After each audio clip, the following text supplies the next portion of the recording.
My family invited me to the reunion to brag about my brother's success. Still a waitress? I stared at my laptop screen, blinking in disbelief. An email from my parents sat in my inbox, sent to an address I barely checked anymore, my old high school email. 10 years. It had been 10 years since I'd spoken to any of them. Dear Tessa, it read.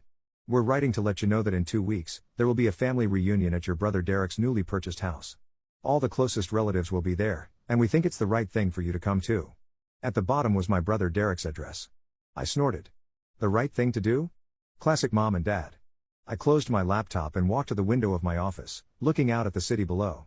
The restaurant empire I'd helped build had its headquarters on the 20th floor of this building, far from where I started. After thinking about it for a day, I decided to reply. I'll be there, was all I wrote back.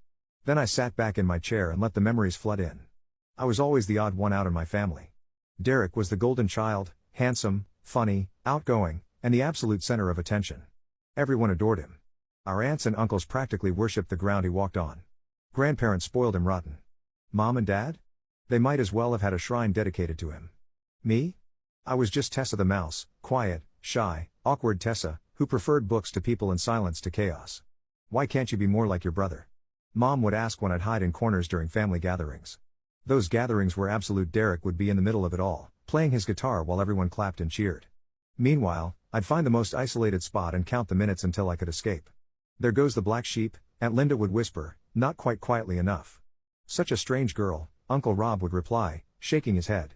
My cousins were just as bad when we were kids, they'd actively exclude me from their games. We don't want Tessa, she's boring, my cousin Zach would announce. Yeah, she never talks anyway, his sister Amber would add. So, I'd retreat to a corner with a book, pretending I didn't care while inside, I was being torn apart. When Derek graduated high school, the entire extended family pitched in for his college tuition. It was all anyone talked about for months. Derek got into State University. Isn't that wonderful? We're all so proud of him. He's going to do great things. 2 years later, when it was my turn to graduate, Mom and Dad sat me down at the kitchen table. Tessa, Dad said, we don't have money for your college. All our savings went to Derek's education, Mom added. You need to find a job and support yourself. I wasn't surprised, but it's still the next day. I got a job as a waitress at Sam's Diner, a local restaurant about 10 minutes from our house. I thought things couldn't get worse, but they did. My cousin started showing up regularly, sitting at tables in my section. Look at loser Tessa, Zach would say loudly. Guess this is all she's good for. Amber would laugh. I bet she'll be doing this for the rest of her life. After a particularly shift, where they left me a 5-cent tip with career advice, be someone else written on the receipt, I'd had enough. That night, I told my parents I was quitting and moving to the other side of town. I got a job at a different restaurant, I said. And I'm going to rent an apartment with some coworkers. Mom actually smiled. That's probably for the best, honey. Dad nodded. You're old enough to be on your own anyway. 2 days later, I packed everything I owned into 3 cardboard boxes. Neither of my parents helped or even seemed sad to see me go. Derek was away at college, probably having the time of his life. As I walked out the door of my childhood home, Mom called after me, don't forget to let us know your new address. I never did, and they never asked again.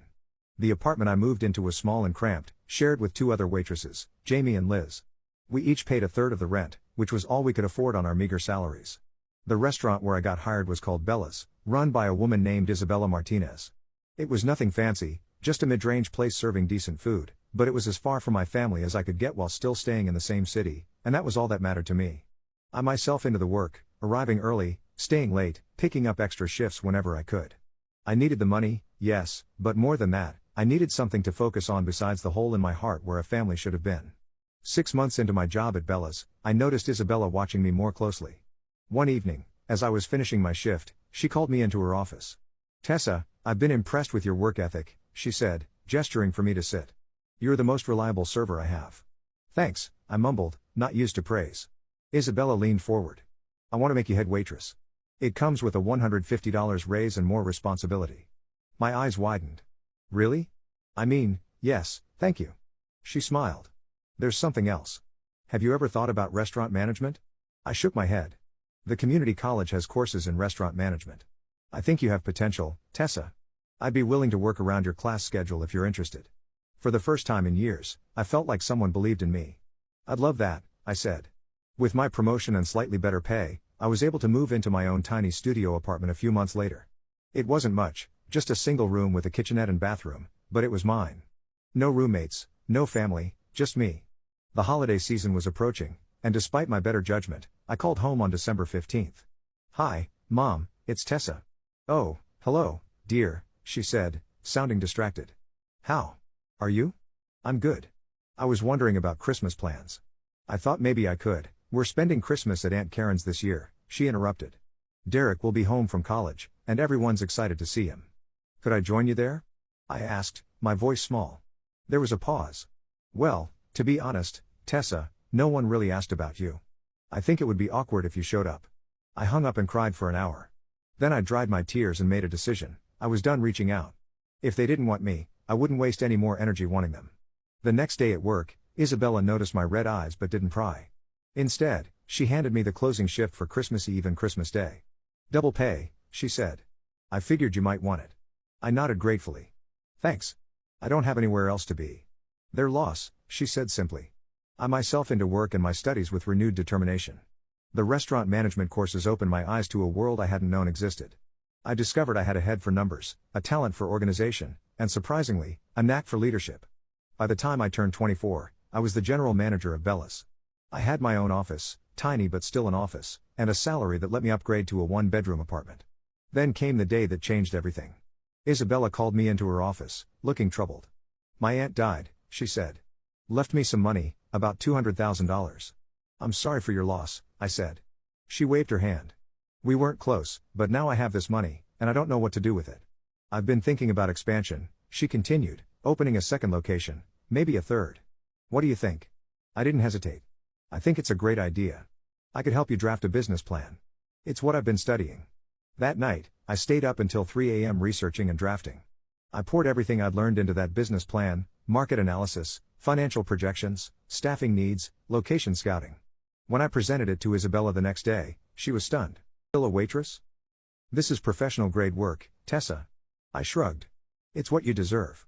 6 months later, we opened the second Bella's across town. 3 months after that, a third location downtown. Both were successful from day one, thanks to careful planning and the solid reputation of the original restaurant. On my 26th birthday, Isabella invited me to dinner at the nicest restaurant in the city. After dessert, she pulled out an envelope. "Happy birthday, Tessa." Inside was a legal document naming me as a 30% partner in Bella's restaurant group. I stared at her, speechless. "You earned it," she said. "I couldn't have done this without you, and honestly, I'm tired. I want to spend more time with my family. You're young, ambitious, and you have vision." I don't know what to say. I managed to say, "Yes. We'll make it a restaurant empire," I laughed. "A restaurant empire? I like the sound of that." Over the next 4 years, we expanded to 12 locations across the state. I became the face of the company, handling everything from menu development to marketing. Isabella joked that she was semi-retired at 52. The shy, awkward girl I once was had vanished. In her place stood a competent, successful businesswoman. I bought a luxury house in the best neighborhood in the city, modern, spacious, with floor-to-ceiling windows and a view of the skyline. My car was a sleek Mercedes, and my bank account had more zeros than I'd ever imagined possible. The only thing that hadn't changed was my relationship with my family, zero contact for nearly a decade. They were as much strangers to me as the people I passed on the street. So, when that email arrived in my old account, the one I kept active only because some business contacts still used it, I was genuinely shocked. A family reunion at Derek's house? The right thing to do? To invite me? As I sat in my home office, staring at the email, I wondered why I was even considering going. Did I want reconciliation, recognition, revenge? Perhaps it was a mixture of all three, or maybe I just wanted to see for myself what I'd left behind, to confirm that walking away had been the right choice. The day of the reunion arrived with perfect spring weather. I stood in front of my closet, contemplating what to wear. I didn't want to show up in something flashy that screamed successful businesswoman. That would be too obvious, too desperate for approval. Instead, I chose an understated but expensive outfit: dark jeans, a silk blouse, and a cashmere cardigan. My only concession to luxury was my watch, a subtle Cartier that cost more than Derek probably made in 2 months. I checked my reflection in the mirror. At 30, I looked nothing like the shy girl who had left home a decade ago. My hair was styled in a sleek bob, my posture confident, my eyes clear and focused. I wasn't that child anymore. Instead of driving my Mercedes, I called a taxi, another deliberate choice. I'd arrive like a guest, not someone trying to show off. The ride to Derek's neighborhood took about 30 minutes, during which I rehearsed potential conversations in my head. I was determined to stay calm, no matter what happened. Derek's house was average, a typical suburban two-story in a middle-class neighborhood. Nothing special. I knew, without vanity, that my home was at least twice as impressive, but I pushed that thought aside. I wasn't here to compare houses. I rang the doorbell, hearing the muffled sounds of conversation and laughter inside. After a moment, the door swung open, and my mother stood there wearing an apron and holding a serving spoon. She stared at me blankly for a full 5 seconds before recognition dawned. "Tessa? Is that you?" "Hello, Mom," I said, keeping my voice steady. "My goodness, look at you." She seemed genuinely surprised, as if she'd expected me to show up in a waitress uniform, hair in a messy ponytail. Come in, come in. Everyone's already here." I stepped into the house, immediately surrounded by the familiar cacophony of a family gathering. The living room and dining room were crowded with relatives, aunts, uncles, cousins, and their children. My father was chatting with Uncle Rob by the fireplace. Derek was holding court in the center of the room, gesturing with A in his hand while a group of cousins laughed at whatever he was saying. As I entered, conversations paused. Heads turned, and eyes widened. "Is that little Tessa?" Aunt Linda stage whispered. "She looks different," someone else murmured. I nodded politely to everyone but didn't rush to greet anyone specifically. Let them come to me, I thought. My cousin Amber, now in her 30s like me, leaned toward her husband and whispered something. I caught the words waitress and self-important. I pretended not to hear, but inwardly, I smiled. They still thought I was a server and a failing one at that. "Tessa is here," my mother announced unnecessarily. "Isn't this wonderful? The whole family together again." My father came over and gave me an awkward side hug. "Good to see you, kiddo. It's been too long." "Yes, it has," I agreed, not pointing out that the phone works both ways. Derek finally noticed me and sauntered over, still the center of attention even while approaching me. Well, he said, giving me an exaggerated once-over, "if it isn't my little sister, finally decided the family's good enough for you again." "Hello, Derek," I said calmly. "Congratulations on the house." He seemed taken aback by my composure but recovered quickly. "Thanks. Just a starter home, you know? I'm planning to upgrade in a year or two when the business really takes off." We all moved to the dining room, where a long table was set with mismatched plates and silverware. Derek naturally took the seat at the head of the table, with our parents on either side. I was directed to a seat at the very end, next to a second cousin I barely remembered, and across from a child who was busily the table leg. The meal began with toasts primarily directed at Derek. My father stood first, raising his glass. "To my son, who has made us so proud. From the star quarterback in high school to the successful businessman he is today, Derek has never disappointed us." Everyone clapped. My mother went next. "Derek has always been special," she gushed. "His auto parts business is thriving, and now this beautiful home, we couldn't be prouder." More applause. Uncle Rob stood. I remember when Derek was just a little guy, already showing the leadership qualities that would make him successful. "He's a credit to this family." The toasts continued, each more effusive than the last. Derek soaked it all in, his chest visibly swelling with each compliment. Eventually, he seemed to remember I was there.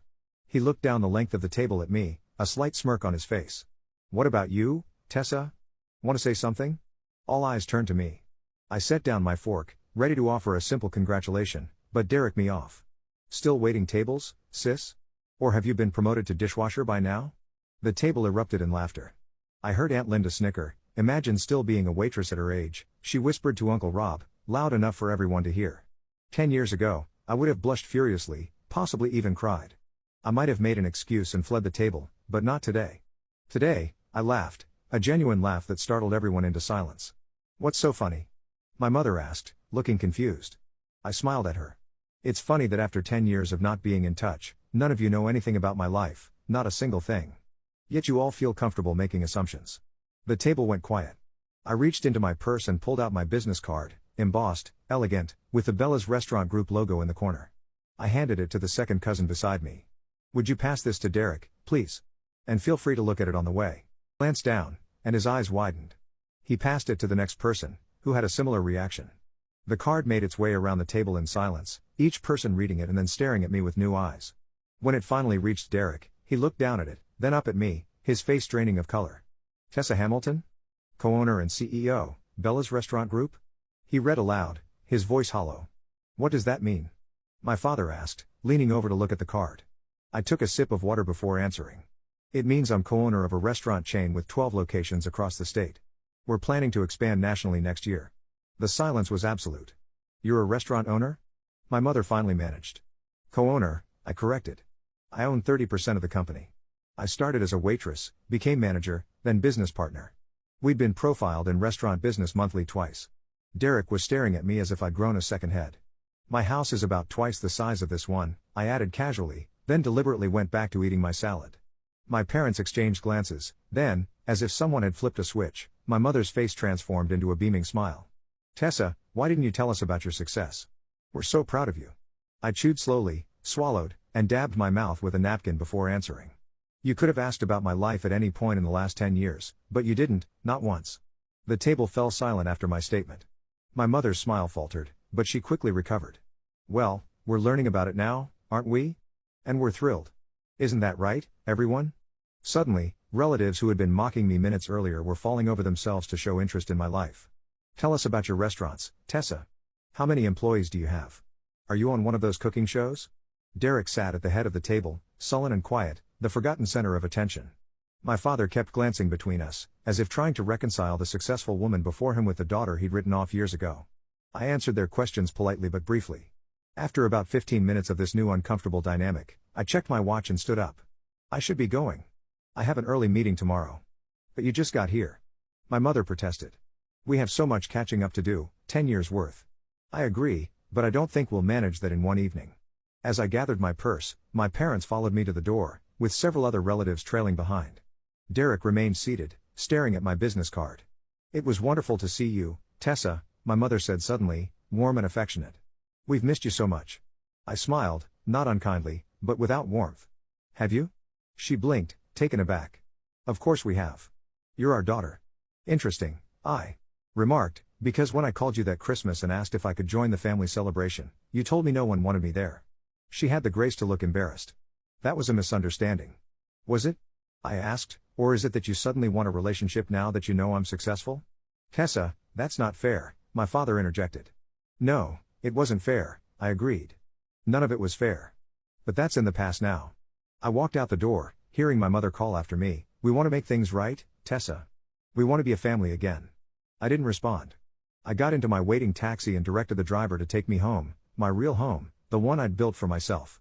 When I walked through my front door, I kicked off my shoes and laughed, really laughed, loud and free, until tears came to my eyes. The looks on their faces when my business card made its way around the table, the shock, the disbelief, and then the immediate pivot to claiming me again once they realized I was successful. It was all so predictable, yet seeing it play out was still somehow surprising. The next morning, I woke up to 17 text messages and 5 missed calls. 3 texts from my mother, 4 from my father, 2 from Derek, and the rest from various aunts, uncles, and cousins. I scrolled through them without reading closely, then set my phone aside and went about my day. This pattern continued for nearly a week. My phone constantly lit up with notifications from family members who hadn't bothered to contact me in a decade. I ignored most of them, focusing instead on work. We were in negotiations to open 3 new locations in neighboring states. On the 6th day, during a rare quiet moment at home, I decided to answer one call just to end the barrage. It was my mother. Tessa, she exclaimed when I picked up. Finally, why don't you come over for dinner this Sunday? Just you, me, your father, and Derek, a chance to reconnect. I don't think that's a good idea, I replied. But we're family, she insisted. We love you, Tessa. We always have. If you loved me, I said slowly, why didn't you call me once in 10 years? Why didn't you ask how I was doing or if I needed anything? Why did you tell me no one wanted me at Christmas? There was a pause. How can you be so ungrateful? She snapped, her sweet facade cracking. After everything we did for you. What exactly did you do for me? I interrupted. You didn't pay for my education. You didn't support my career. You didn't even call to check if I was alive. We raised you, she retorted. Yes, you did. And then you decided I wasn't worth your time anymore. Now you've decided I am again, but it's too late. I hung up before she could respond. I felt oddly calm, as if a weight had been lifted. Derek was next. His texts became increasingly desperate, culminating in a lengthy message asking for a business loan to help expand his auto parts store. He needed $50,000, he said. He'd pay me back, of course, with interest. I waited until he'd sent a follow-up text asking, did you get my message? Before responding with a single word, no. Then I blocked his number. 2 weeks after the reunion, curiosity got the better of me. I looked up Derek's social media page. He'd written a long self-pitying post about selfish family members who forget where they came from and how some people let success go to their heads. The comment section was filled with sympathetic responses from relatives, rallying around poor Derek, calling me ungrateful and selfish. I should have been, but instead, I found myself laughing again. They hadn't changed at all, they were still the same small-minded, judgmental people they'd always been. The only difference was that now I could see it clearly, without the desperate need for their approval clouding my vision. I closed the browser and turned my attention to the business proposal on my desk. Isabella and I were considering opening a culinary school next to our flagship restaurant, a way to train future chefs and managers while giving back to the community. As I reviewed the numbers, I felt a deep sense of contentment. My life wasn't perfect, but it was mine. I'd built it myself, piece by piece, without help from the people who should have supported me most. The next day, as I was heading into a meeting, my assistant handed me a note. Your mother called the office 3 times. Should I keep taking messages or block the number? I considered for a moment. Block it, I said finally, and any other numbers associated with my family. I'm focused on the future now, not the past. She nodded, no questions asked, and I walked into the boardroom feeling lighter than I had in years. The family reunion had given me something valuable after all, not reconciliation, but resolution. I no longer had to wonder if walking away had been the right choice. I no longer had to question whether my family might have changed or if they truly cared about me. They had shown me exactly who they were, and I had shown myself exactly who I had become.